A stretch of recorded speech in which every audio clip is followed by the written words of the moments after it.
Alright, so we'll start off this interview. First of all, if you would be so kind as to introduce yourself to people who do not know who you are. Okay, I'm Owen, and I'm basically Polar Caps. You know, that's my name. That's who I go under. And yeah, I'm from the UK, London sort of area, and been writing for probably, I suppose, 2 years now. At least, with this material. So yeah, that's me. That is you. So since you kind of gave your own segue into one of the questions I was going to ask, you are Polar Caps. Polar Caps is you. You are all in the same one person. It is not a full band with 9 different members who all write the music. You write all of the music yourself. That's right, yeah. Alright, so what made you decide to name it Polar Caps as opposed to, Owen Hughes Holland? Is it sort of like that dashboard confessional concept where everything is Chris's music, but he just goes under dashboard confessional? Yeah, like basically, it's pretty much that. I could have gone with my name, but I don't know. It didn't quite have that, I don't know, sort of rock ring to it. I suppose it sounded a little poncy, I suppose. But yeah, so just one day I sort of woke up and the name sort of popped into my head actually, because I've been trying to come up with different names for so long, and yeah, that one just sort of stuck really, and yeah, it stuck. So everything. Do people have you sign your autograph yet as Polar Caps, or do you sign it as Owen?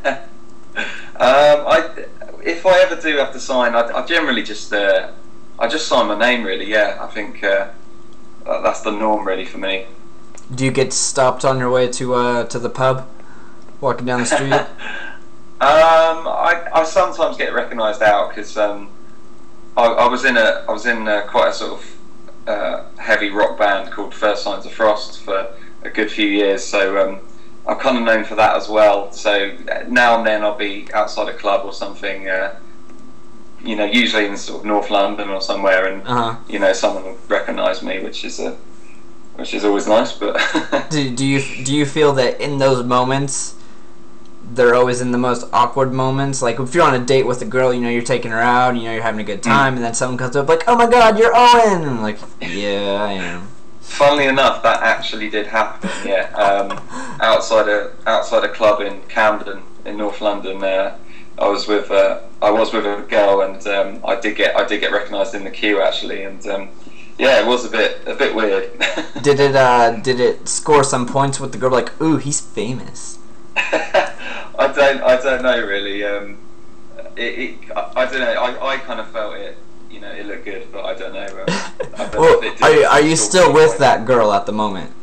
No, I'm not. No, then it probably didn't work out. She's like, oh, he's famous. I can't handle this. Yeah, that's it. Right. So, with writing all the music yourself, do you feel that you have more creative freedom than you did before in your full band? Yeah, 100%. I mean, I did do a lot of the writing for my previous band, but yeah, it's nice to sort of have no one to answer to, I suppose, and if it be a manager, if it be another band member, it's my baby at the end of the day, and that's really nice, because it's just from the heart, and that means a lot. When you see, I mean, you kind of did it. It's not like your old band and you are still playing together. It is strictly just you and Polar Caps. But when you see other bands like Incubus, for example, Brandon Boyd has his solo record out, and Circa Survive with Anthony Green, and so many other bands that have amazing singers doing their own thing. Does that sort of, how do you feel about that when someone does their own solo stuff? Like when Justin, I hate to use this as an example as well, but I mean like NSYNC, the boy band from here in the United States, when Justin Timberlake went and did his own thing. Right. Do you feel that you're sort of taking that to another level? Because you very easily Just could have something. started another band. Yeah, I mean, yeah, I could have definitely, but I don't know. I suppose because I did do a lot of the writing for my previous band, I kind of just felt that, you know, maybe I should just be the face of it because it was fundamentally my music anyway. Mhm. So yeah, I just wanted it to be kind of my thing, you know, and you know, because you can get let down by other musicians sometimes, you know. That's been the case for me before in the past, as well as a lot of musicians and bands I know. So I kind of felt like, you know, I had no one to answer to, and you know, it was a good path to take. Nice. So with that comes the recording process. You're the only person in the recording studio, correct? That's right. Yeah, I produce everything myself. Got a home studio. I've been producing probably for about 3 years now, and yeah, that's great as well. It's very time consuming, and you know, lose a lot of sleep, and you know, just slogging over tracks and just trying to get it, you know, perfect, get the right EQs and stuff. Mhm. But yeah, it's good. I enjoy the whole process. Do you ever have those moments where you're writing the music and you want to have this drum fill that you can't really quite get down, but you're like, oh, the drummer in my old band could have totally done this. I should call him up. Do you ever feel in that sense, because you're recording every instrument yourself, so essentially That's right, yeah. the record as a whole and everything is a showcase of your not only songwriting skills and in your musicianship as a songwriter, but as an actual musician. Yeah. Well, I mean, I do a lot of programming when it comes to drums, because you know, there's a lot of kind of electro beats and stuff. So it's mainly programming. So I can kind of go a bit crazy on that, and I'm lucky enough to still be in contact with the drummer from my old band, who is actually working with me, you know, on all right. Polar Caps, and he's awesome. So I can sort of just throw anything at him, and he'll be able to play it. I know he will, and yeah, that's really nice just to have that. Fantastic. So and on the flip side of things, you're lyrically speaking have some very touchy and personal sort of sentiments and little anecdotes that you like to tell in your songs. I mean, for example, Will You? Who is that about? Is that a personal story, or is it just something you observed? Yeah, no, it is a personal like tale, I suppose. Is it about the girl from the club? No, it's not. It's actually about someone I went out with quite a few years back for quite a while as well, like about 4 years, and I sort of heard out of the blue that she was getting married, and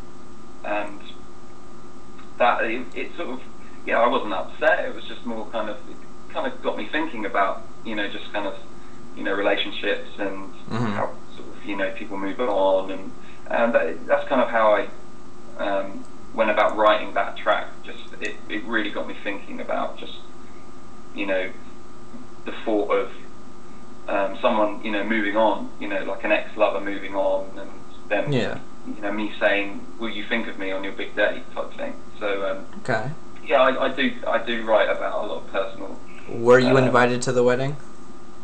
Yeah, no, I wasn't actually. But yeah, I mean, I just like writing from the heart, and I'm a big fan of Ben Gibbard from Death Cab for Cutie. I just love the way he writes. I've taken quite a lot of inspiration from him, just sort of using metaphors and, you know, being able to sort of get your lyrics across that way seems to be good. Nice. Earlier in an interview I saw with you that you were very precise in the theory, I guess you can say, for the music video for Will You. Right, yeah. How did it come, in your eyes, now that it's all said and done, it's on the internet, everyone's watching it, everyone's enjoying it, loving it, passing it around, do you think it captured what you wanted creatively? Yeah, I do. I had a very specific idea in mind. I actually originally wanted to do the video in one take, almost I suppose a bit like a kind of Coldplay video. Mm-hmm. But I then realised the sort of choreography behind it would just be insane. Yeah. And I wanted it all in slow-mo as well, and I was like, this is just, no, I can't do it that way. But yeah, I sort of went back and forth with the edit, just getting it, just exactly how I wanted it, really. But yeah, so happy in the end with it, with the end result. Nice. And the record that is on has been out for quite some time now, and it is. Yeah, I released it in, I think it was June or July. So yeah, kind of summer release. But what's the response been? I originally was going to release the video actually kind of in October, but there was just like a bit of trouble with the editing, getting it getting it right. So it was sort of delayed that release, unfortunately. But yeah, already looking at hopefully doing another video shortly. Ooh, great! What's the response been like? Not necessarily. I mean, in two aspects of it, in people that have never heard of you before, and people who know of you from your previous band. What's the response for your music now? It's been really good. Like, I wasn't sure how it would be received by fans from my old band, because we're very, very different to what I'm doing now. Mm-hmm. But it's been really good. I mean, really good. I couldn't ask for better comments and feedback, really. So yeah, it's great. Really good. Oh, great. With this, I don't know too many bands in the UK scene, but the few bands that I do know of are finally coming over to the States. How does that make you feel when you see bands that I think they deserve it, because they're great bands like Page, Yumi at 6, We Are the Ocean, Sure. all these bands that are finally making the crossover? Yeah, no, it's really, really good. It's great to see as well. Another band you were sort of mentioning, like We Are the Ocean, Page, and those type of acts, who actually, I think we've played with at least one of those bands. I think We Are the Ocean definitely played with those guys. Yeah. But also Enter Shikari, known those guys for quite a few years now, and we used to play with them, and it's great to see them just like kind of conquer America and do so well, especially sort of being from from the ground as well, sort of the home counties. It's good. Do you feel that you could be in that group of people making the crossover? A, and B, do you think this could be a new sort of wave for the British invasion? Could it be coming back? I definitely hope so. I think that's probably most musicians' dreams, is to sort of tour America. I've got a good friend who actually went on tour in the States a couple of years ago and absolutely loved it, and yeah, it's definitely been on my hit list as well. When you see bands like Asking Alexandria, for example, who here in the States are probably in their genre one of the biggest bands right now, do you think that when a band does something like Asking Alexandria and they get big, that it sort of creates a trend in music to where everyone's going to look for the next overseas band?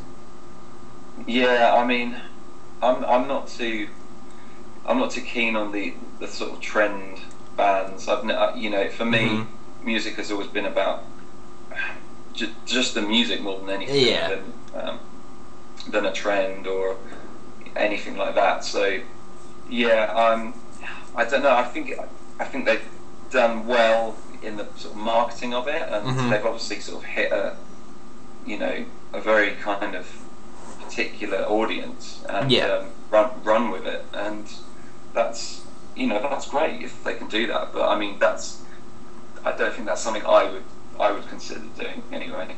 Yeah. Do you remember a band called The Chase? That definitely rings a bell. Yeah, but I couldn't name a tune or anything. Yeah. I don't know, I was just listening to them the other day, and I remembered I listened to them back in like 2006, and they're from London. And I was like, oh man, I missed that band. Why'd they break up? But, you know, yeah, shit happens, right? Definitely have heard of them, yeah. Great. Do you have any announcements that you want to make? What's coming up for Polar Caps right now? Are you gonna be making another fantastic EP? Are you gonna be released? I mean, you talked a little bit about maybe a new video in the works, and if so, what song? Well, yeah, I am writing at the moment, sort of trying to get back into that, because I had a little bit of a stint where I wasn't, where I was sort of doing a lot of promo for the EP and now obviously the video. So I'm going to try and take a little bit of time off just to sort of concentrate on writing, but also line up another video, possibly for the track Solutions. As it's a title track, and it's, you know, quite upbeat and a bit more electro-y, kind of a bit more about, you know, what I'm about. So yeah, I mean, that's kind of what I've got in store, at least at this point, and hopefully taking it live as well this year, because that's definitely on the cards. Great. And I saw it on YouTube, and it made me really sad. Right. How come, in comparison to the fireworks show in the United States for New Year's, how come you guys in London had the best one, and it was like 12 minutes long? Well, the London Eye one. Yeah. The big one. It was huge. Yeah. Yeah, we kind of go all out on that. I can't remember how much it was like a couple of years ago, like the cost of it. It was ridiculous. But yeah, I actually missed it this year. I think I might have caught it on the TV. I was in a bar in like West London, and they had it on the TV. But you know, everyone's sort of hugging each other and like, you know, drinking, and you sort of miss it, you know. But I'd love to actually go down and see it on the river, but yeah, never got around to it. But yeah, we seem to like that. I was a little bit jealous. I was like, oh man, like everyone did it better than us. And I was like, alright, you know. We had Lady Gaga, of all people, push the button for the ball to drop. Really? Yeah. It was a little stupid. That's a pretty big name, so. Yeah, it's whatever. But you are a gentleman and a scholar, Owen. Wish you the best of luck. I have the EP, and I listen to it almost constantly. I listen to it in the shower, I listen to it in the car, I listen to it on plane rides, I listen to it anywhere and everywhere I can go, and it is a fantastic collection of tunes, and I wish you the best, my friend. Thank you very much, Zach. I appreciate that. Hey, this is Owen of Polar Caps, and you're watching The Zach Lee Show. It's The Zach Lee Show.